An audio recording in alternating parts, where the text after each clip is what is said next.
To the respected media and my director and my respected co-stars, good afternoon today. And it's now கொஞ்சம் தமிழ் எல்லாம் mix பண்ணி பேசுகிறேன்.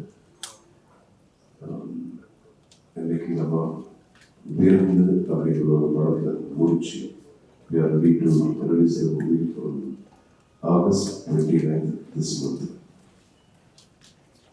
So இது என்னுடைய technically fourth மலையாள மூவி. இதுக்கு முன்னாடி 3 படம் நான் பண்ணியிருக்கேன். அதுக்கப்புறம் இந்த படம் துஞ்சாதி வரைக்கல் அப்படிங்கிற ஒரு படம் நான் பண்ணதுனால தான் இந்த படம் பண்ணேன். ஏன்னா அந்த படத்தில் தான் நான் ஹரிசனை மீட் பண்ணேன். 2 பேரும் சேர்ந்து வக்கீல் துஞ்சாதி வரைக்கும். அதுக்கப்புறம் அவர் தான் எனக்கு சொன்னார், ஒரு நல்ல கதை இருக்கு, ஒய்டல் லிசன் அப்படின்னு சொல்லி சொன்னார். And then I like him as an actor. He is a very sensible, very nice actor. So அவர் சொல்கிறாருன்னா நிச்சயமாக ஏதாவது நல்லா இருக்கும்னு சொல்லிட்டு then I happen to like speak to mister Kannan Thavarkar. And then he narrated me the story with this broken Tamil. And the broken Tamil, I could see the passion in it. Then I thought, I decided to be the part of this movie. That's how it all started. And really, என்னுடைய character வந்து ஒரு consultant, ஒரு financial consultant. Financial consultant அப்படிங்கிறது இதோடு இத்தனை factory போட்டு இருந்துச்சு. யாரும் சொன்னது ஓகே பாருங்க எப்படி இருக்குது, அந்த அது அப்படியே சேஞ்ச் ஆகும். இப்படி இருந்த ஒரு கேரக்டர் என்ன ஆகும்.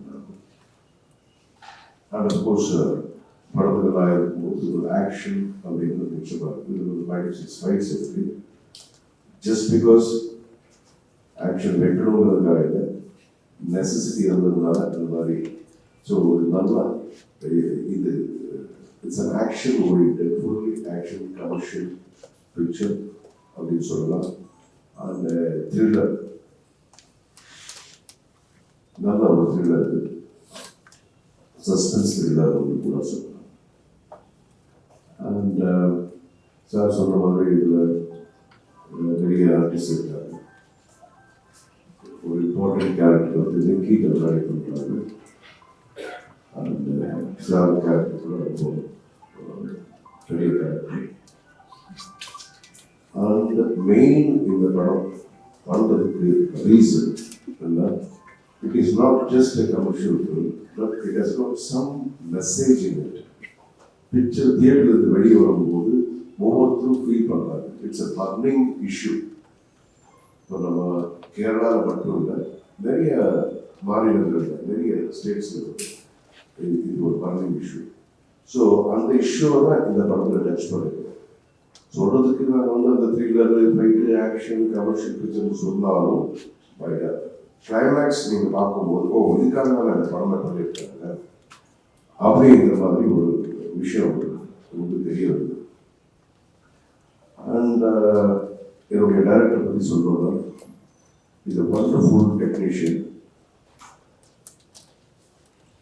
நமக்கு இருக்கிற என்ன இருக்கும், see basically this is not a 50 crore project or 100 crore project. இப்போ நிறைய படங்கள் வந்துட்டு இருக்கு, அந்த மாதிரி கிடையாது. இதுக்குண்டான ஒரு பட்ஜெட் ஒன்று இருக்கு. அந்த பட்ஜெட்ல எவ்வளோ மினிமம்ல மேக்சிமம் எப்படி காட்டணும் அப்படிங்கிறத இவர்கிட்ட கற்றுக்கணும் இந்த டேரக்டர். ஸோ அவருடைய ஷார்ட் இன்ஜின்ஸ் ஆகட்டும், கன்சீவ் பண்ணுற விஷயம் ஆகட்டும், திங்க் பண்ணுற விஷயங்கள் ரொம்ப டிஃப்ரெண்ட்டாக இருக்குது. எனக்கு I really enjoy working in this film. So நிச்சயமாக கூடிய சீக்கிரத்தில் ஒரு பெரிய பட்ஜெட் படம் தான் நம்ம சேர்ந்து பண்ணணும் அப்படிங்கிறது தான் நம்ம பேசிட்டு இருக்கோம் அடுத்தது.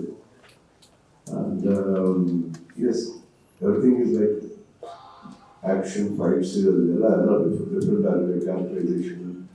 இதுக்கு முன்னாடி நான் பேசுறது ஒரு ஹவுஸ் எல்லாம் it's like there will be so many pillars. ஒரு பில்லர்ல வந்து ஹவுஸ் நிற்க விழுது. அந்த மாதிரி ஒவ்வொரு ஆக்டர் ஒவ்வொரு கேரக்டர் இதில் வந்து ஒரு பில்லர்ஸ் மாதிரி தான். சாருடைய கேரக்டராக இருக்கட்டும், அதுக்கப்புறம் இந்த பொண்ணு நெக்கி கேரக்டராக இருக்கட்டும், எல்லா அவருடைய கேரக்டர் எல்லாரும் வந்து இம்பார்ட்டன்ஸ் இருக்குது.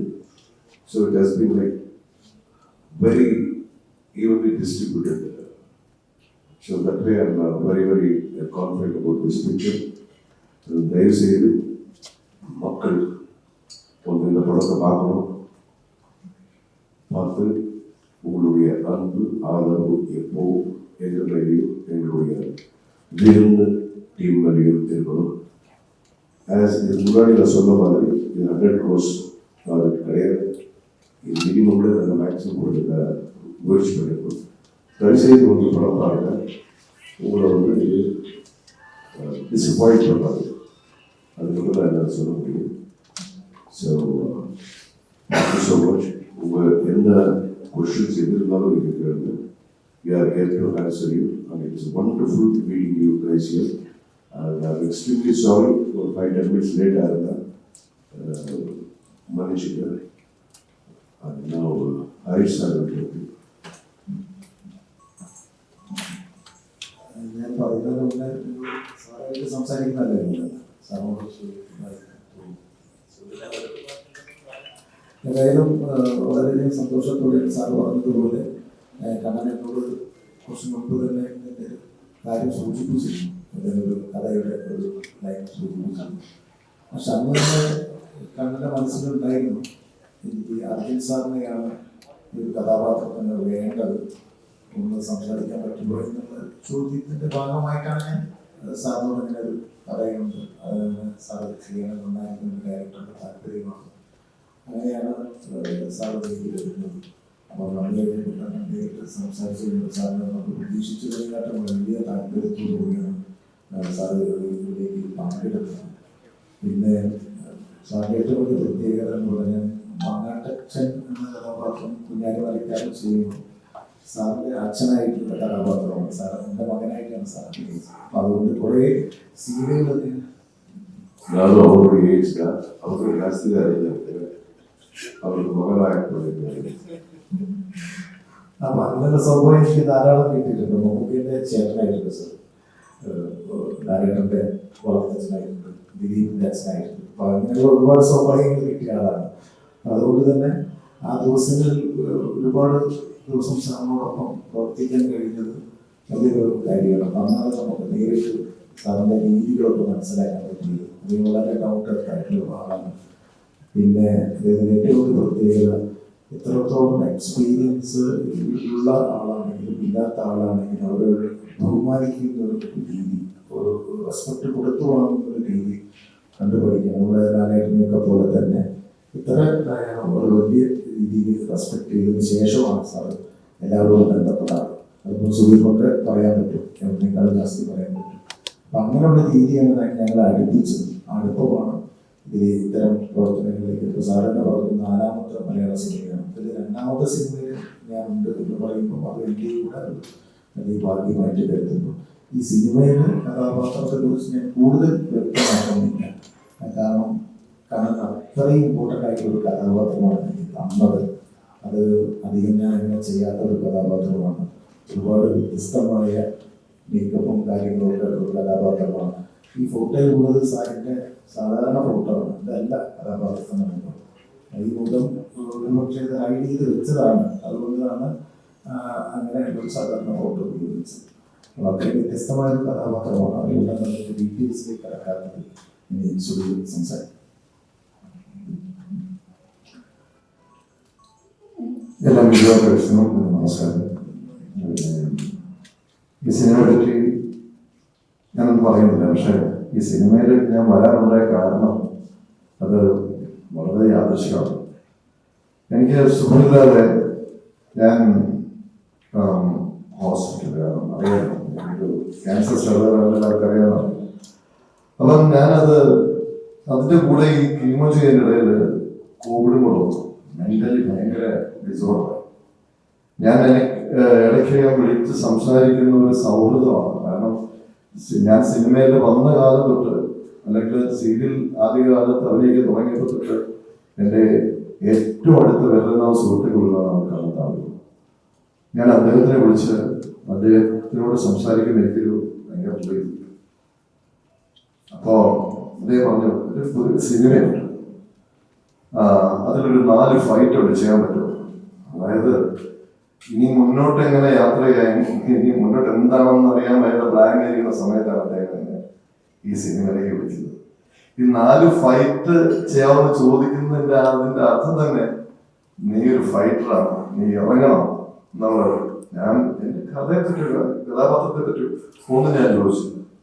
ഞാൻ വന്ന ഉടനെ തന്നെ ഗിരീഷുമായിട്ടുള്ള ഫസ്റ്റ് ഫൈറ്റ് എടുത്തപ്പോൾ സിനിമയിലേക്കുള്ള പിന്നെ ഒരു റീ എൻട്രി പോലെ കരുതിയ ഒരു സിനിമയാണ് സിനിമ. പിന്നെ അബ്ദുൽ സാറിന്റെ കൂടെ ഞാൻ അബ്ദുൽ സാറിനെ പോലുള്ള കുറച്ചു പേർക്ക് സിനിമ കണ്ടുകൊണ്ടാണ് ഞാൻ സിനിമ ഇൻഡസ്ട്രിയിൽ വരുന്നത്. അതായത് ഞാൻ ഒരുപാട് ആരാധിക്കുന്ന ഒരു എന്താ പറയാ, ഇദ്ദേഹം അക്ഷരം പറഞ്ഞ പോലെ ഡൗൺ ടു എർത്ത് ഒരു മനുഷ്യൻ. അദ്ദേഹത്തിന്റെ കൂടെയൊക്കെ ഫൈറ്റ് ചെയ്യാൻ കിട്ടിയ ഒരു ഭാഗ്യം, അല്ലെങ്കിൽ അദ്ദേഹത്തോട് അഭിനയിക്കാൻ കിട്ടും, അതൊരു ഭയങ്കര എന്നെ സംബന്ധിച്ചിടത്തോളം ഭയങ്കര ഭാഗ്യമാണ്. അത് തന്ന കണ്ണനോട് അത് തീർത്ത കടപ്പാടുണ്ട്. ഏതായാലും ഈ സിനിമ ജനം ഏറ്റെടുക്കട്ടെ. ഒത്തിരി പേരുടെ എന്താ പറയാ, ഗിരീഷിനെ പോലുള്ള അദ്ദേഹത്തിനെ പോലുള്ള ഒരാളുടെ ഒരുപാട് പ്രയത്നമുണ്ട് ഈ പടത്തിൽ, ഒരുപാട് കഷ്ടപ്പാടുണ്ട്. അദ്ദേഹം ഒരുപാട് റിസ്ക് എടുത്താണ് ഈ പടം പൂർത്തിയാക്കിയത്. അതുകൊണ്ട് ഈ പടത്തിന്റെ വിജയം അനിവാര്യമാണ്. എല്ലാവരിലേക്കും സിനിമ വൻ വിജയമായിട്ട് തീർട്ടെ എന്ന് ഞാൻ ജഗദീശനോട് പ്രാർത്ഥിക്കുന്നു. എല്ലാവർക്കും ഇവിടെ വന്നിട്ടുള്ള എല്ലാ മീഡിയ പേഴ്സണും എൻ്റെ ഒരു സ്നേഹം.